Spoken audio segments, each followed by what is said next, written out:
akanyang'anya funguo za mauti.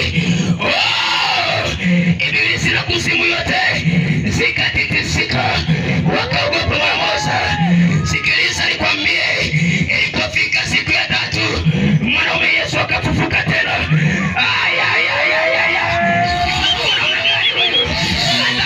Hata mauti ilimwogopa.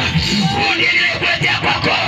Ninakwambia leo, yawezekana unatembea ukiwa umekufa rohoni, lakini mwili uko hai.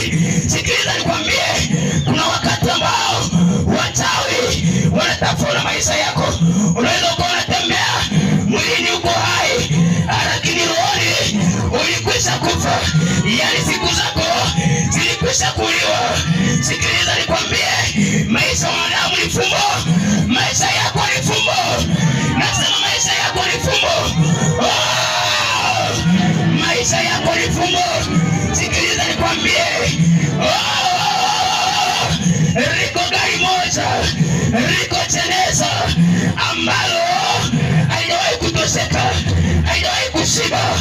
Sikiliza nikwambie, hiyo jeneza haibagui mtu mrefu,